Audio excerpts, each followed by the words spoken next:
Hitung dulu baru ngomong. Jangan ngomong dulu baru ngitung. Itu loh. Ini problem. Kenapa? Nanti akan ada rumah gratis. Lu tahu gak korbannya siapa dari omongan seperti itu? Pengembang segala macam, dibatalkan pembelian, DP ditarik, banyak sekali. Saran saya, menuju 100 hari pemerintahan Pak Prabowo, seluruh menterinya terkait dalam pembicaraan kita malam ini, Menteri Perumahan ini, hitung dulu baru ngomong. Jangan ngomong dulu baru ngitung.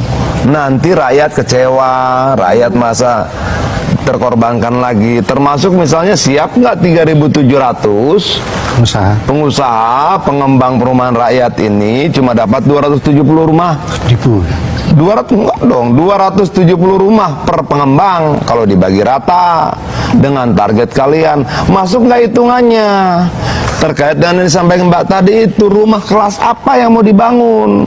Jangan-jangan mereka tidak punya kemampuan membangun spek perumahan perkotaan. Itu loh. Lalu kita kasih bangun spek perkotaan, gagal lagi di desa mangkrak, di kota mangkrak. Itu loh, yang habis uang negara. Saya jawab aja biar tuntas ya. Tadi yang dikatakan betul itu concernnya. Dan Ardian juga bicara tadi, betul juga. Tapi saya ingatkan, zaman Pak Jokowi belum ada pemerintah bangun.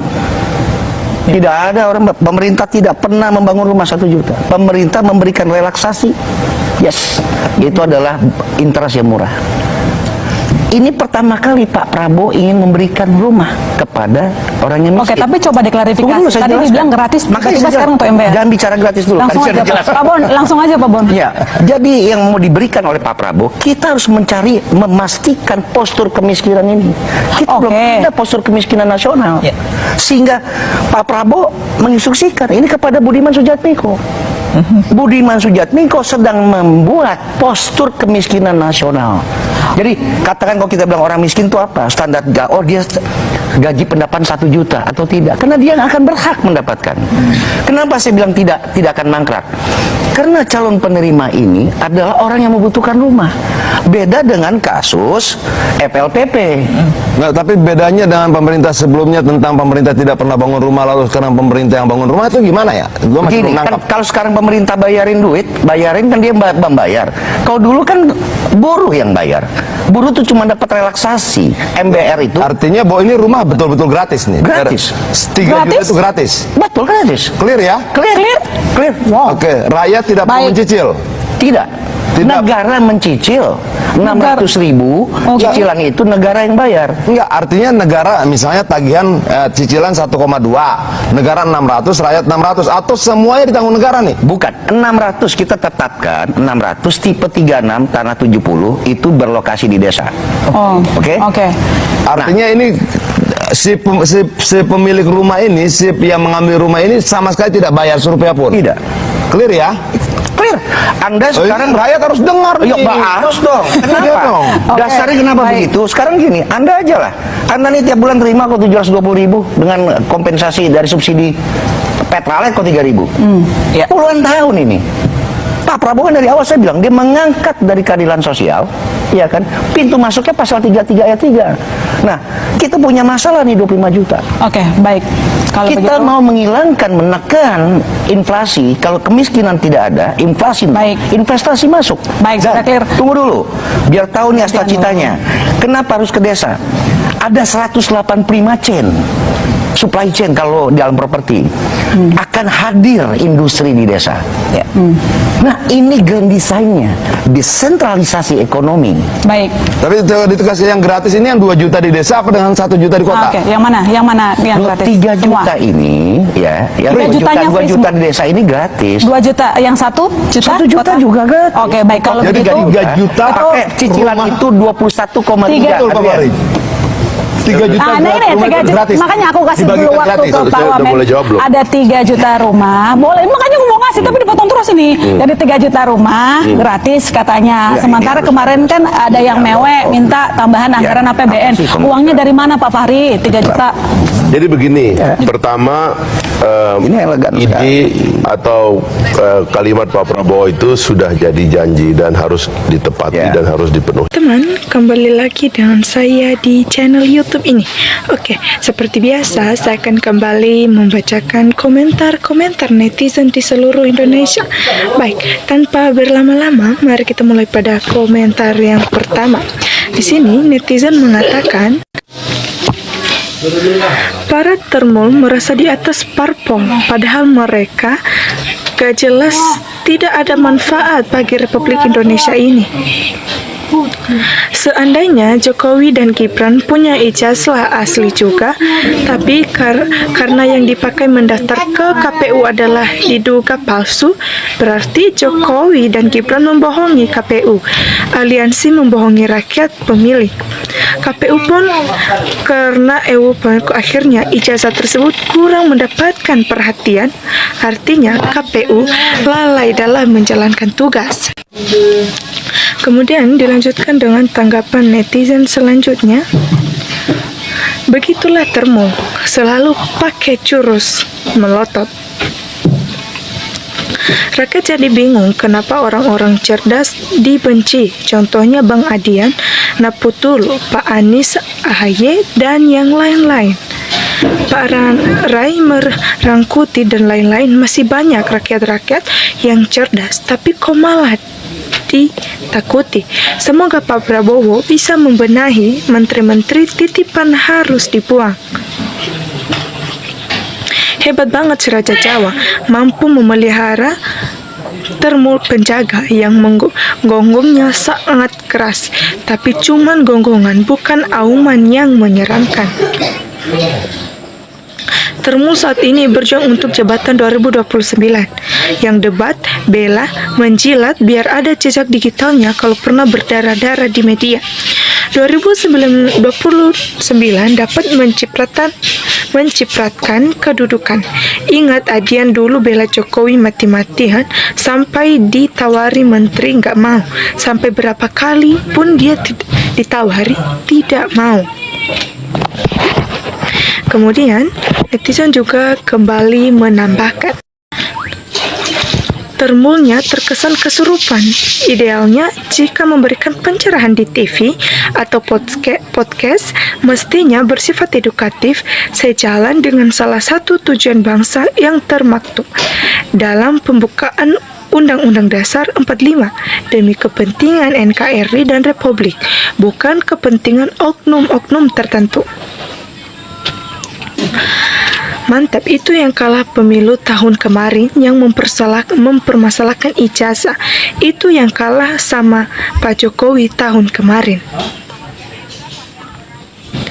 Percuma ngotot-ngotot sok pintar tapi nggak mampu menyelesaikan. Masya Allah, bangsa nggak ada kasihan-kasihannya sama rakyat jelata, tambah miskin, sengsara warga Indonesia. Demi nafsu kuasa, undang-undang dirusak pakai ijazah yang gak genap tanpa proses akademik. Termul walaupun berpendidikan, kalau debat pasti emosionalnya nyolot saja. Semua termul tidak ada yang waras. Demo anarkis Mahasiswa 98 mengejar kebebasan demokrasi yang didapat ACCRP.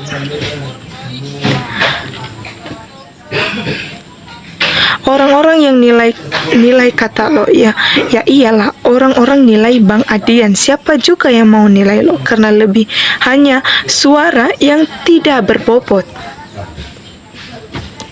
Pemimpin penipu dan zolim dianggap melebihi Tuhan, bahkan rela telanjang dan mati untuk membela, bahkan menyembahnya. Termul hanyalah orang-orang yang menjual dirinya kepada kejahatan Mulyono, berharap dapat jabatan. Kepintaran termul itu sebatas bagaimana dia bisa meladeni mereka. Kemudian netizen juga kembali menambahkan, Kenapa yang diundang Termul melulu? Sekali-kali Jokowi langsung yang diundang.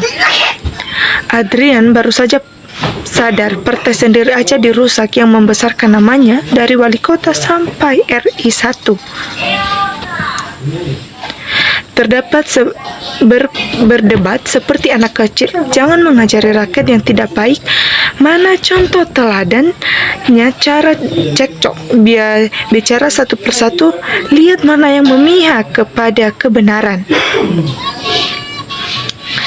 Kami di desa sebagai masyarakat bawah sangat berterima kasih kepada Bapak Prabowo atas programnya MBG, Bansos dan BLT. Sangat meringankan beban hidup kami. Dan mohon untuk periode 29 Bapak mau bersedia untuk capres selanjutnya. Serta semoga dapat berpasangan dengan cawapres yang seimbang ataupun seiring dengan Bapak. Misalnya Bapak Anies atau Bapak AHY. Sukses selalu Pak Prabowo. Mulyono pinter banget, hasil korupsi dibagi-bagi buat Termulnya. Makanya mati-matian membela sampai merendahkan harga diri. Yang penting ngotot dulu.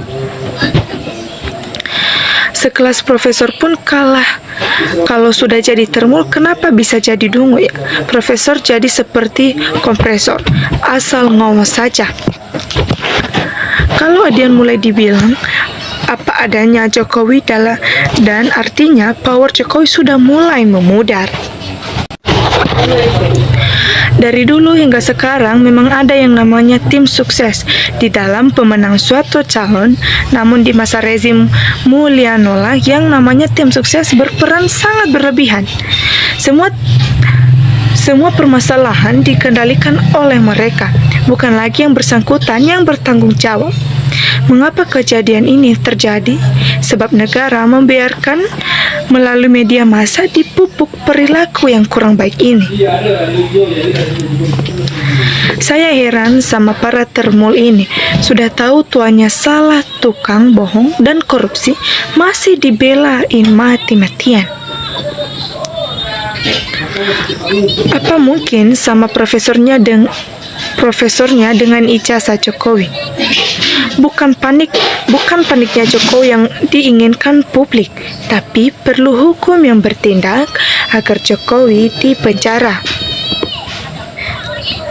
Jelas, Jokowi politikus berkaliber berani istiqomah, jujur, ngimun dengan fakta-fakta yang terjadi di lapangan, bukan omong-omong alias Abu Nawas, omong kosong.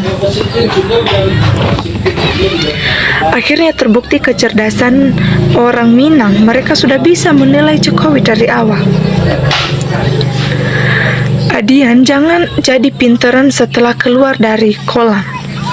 Bagaimanapun alasannya, kalau ijazah nggak ditunjukkan, rakyat saya berani pastikan palsu 100%.